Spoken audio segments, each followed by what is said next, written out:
For more than 3 centuries, the British monarchy has lived with a rule so absolute that it seemed eternal. The sovereign must be Protestant, and Catholicism, once the faith of England's kings, was pushed beyond the palace gates. That boundary was written in law after the Glorious Revolution of 1688 and reinforced by the Act of Settlement in 1701. It became part of the Crown's identity. The throne and Rome could never be reconciled. And yet now, in the twilight of her 92 years, Catherine, Duchess of Kent, has forced the monarchy to face what once seemed impossible. Her death, peaceful and surrounded by family, carries a final request that will echo into history: a Catholic funeral. With that decision, her quiet life has become the spark for a symbolic rupture at the very heart of royal tradition. The last goodbye that rewrites history. The announcement from Kensington Palace was delivered with solemn dignity. Catherine, the royal family's oldest member, had passed away.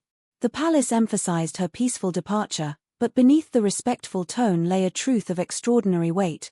Her farewell will not be shaped by the liturgy of the Church of England, but by the Catholic rites she chose in life. This is not a detail of protocol. It is a message that the monarchy itself is capable of bending, however reluctantly, to the will of personal conviction. Catherine's funeral is not just the closing chapter of one life. It is the collision of centuries of history, law, and identity with the simple, unwavering faith of one woman. A duchess in the shadows. To understand the power of this moment, one must look at the woman herself. Catherine was not born into the Windsor dynasty. She came to it through marriage, joining the family as the wife of Prince Edward, Duke of Kent, a cousin to Queen Elizabeth II. Unlike many who entered the royal circle, she never craved attention or glory. Her life was marked by humility.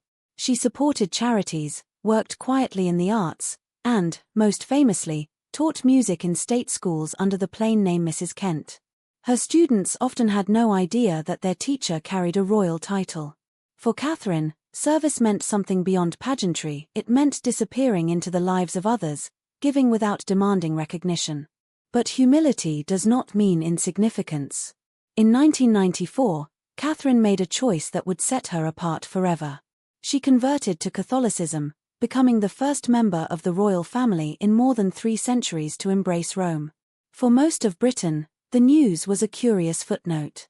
For historians, it was a tremor in the bedrock of the monarchy. Centuries of suspicion. Why did this matter so much? Because the Crown and Catholicism have a history of blood and betrayal. England once stood proudly Catholic. The medieval kings, from Edward the Confessor to Henry VI, prayed to Rome, received papal blessings, and built churches in loyalty to the Vatican. But all of that collapsed under Henry VIII. His break with Rome in the 16th century was not merely theological, it was political survival. By founding the Church of England, Henry tied the monarchy's legitimacy to Protestantism. From that moment on, Catholicism was branded as a rival power, a foreign allegiance, a danger to national unity. The consequences were brutal. Under Elizabeth I, Catholics were seen as potential traitors. Under James I and Charles I, suspicion only deepened.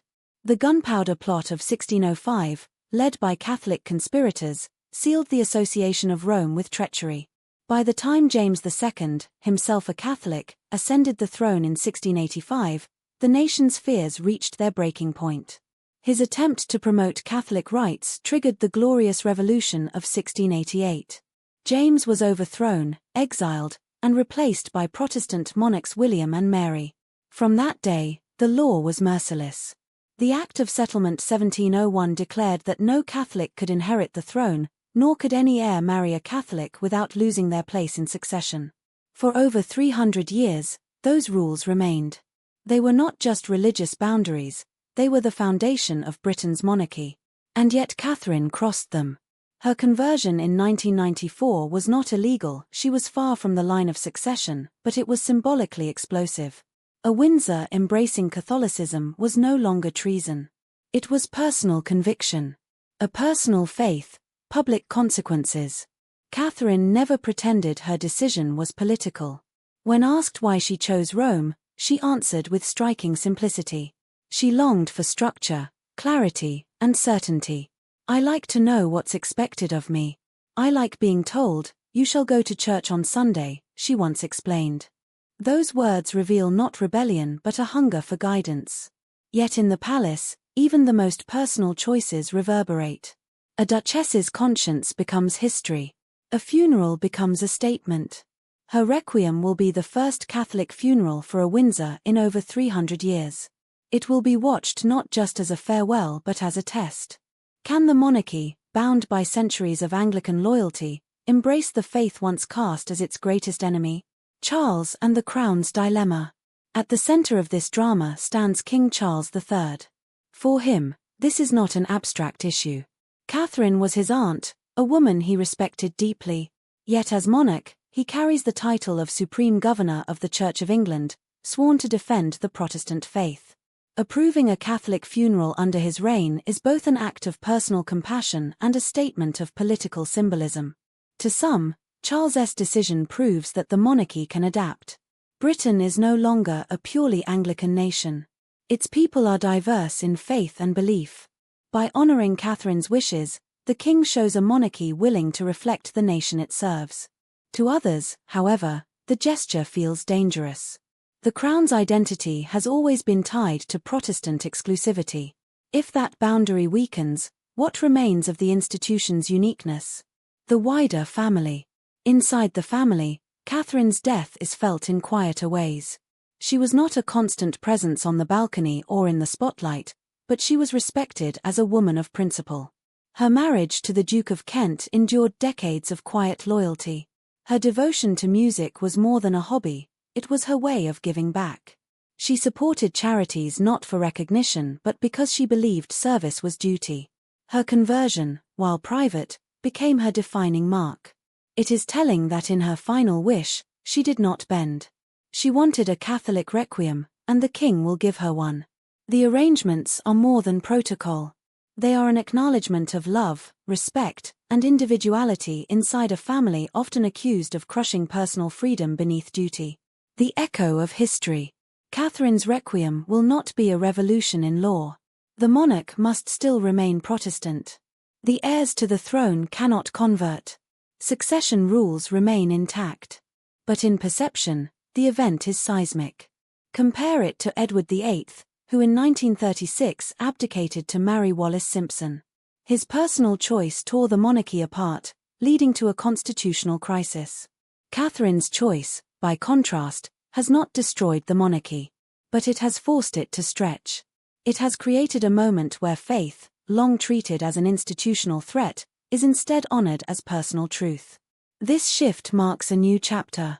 The monarchy is no longer an immovable rock. It is a body willing to bend for conscience. That bending may ensure its survival or, in the eyes of traditionalists, mark its weakening. A question for the future. What will history make of Catherine's funeral? Will it be remembered as a sign of compassion in a changing age, or as the first crack in the wall of Anglican exclusivity? The truth may depend less on law and more on perception. Monarchies do not survive on force alone. They survive on meaning, on the belief that their rituals reflect something eternal. Catherine's requiem disrupts that eternal image. Yet perhaps that disruption is the monarchy's salvation. In a world where institutions face constant scrutiny, rigidity can kill. Adaptation may keep the crown alive. Catherine, who lived in humility, may in death have given the monarchy a lesson, that survival lies not in denial but in compassion. The final reflection. Her life was not defined by titles, though she carried them. It was not defined by power, though she lived near it. It was defined by music, by charity, by conviction. And in her final act, it is defined by faith. When the Catholic prayers rise at her requiem, they will not only mark her farewell but echo through centuries of conflict, suspicion, and defiance. For the first time since England overthrew a Catholic king, a Windsor will rest under Rome's blessing. Catherine's story is both personal and historical. It is the tale of a woman who chose clarity over conformity, and in doing so, forced the monarchy to bend. Her death is sorrowful, but her funeral is revolutionary. It is proof that even in the heart of the most rigid institution, individuality endures. The monarchy will survive this moment, as it has survived wars, revolutions, abdications, and scandals. But it will survive differently. Catherine has left behind more than memories.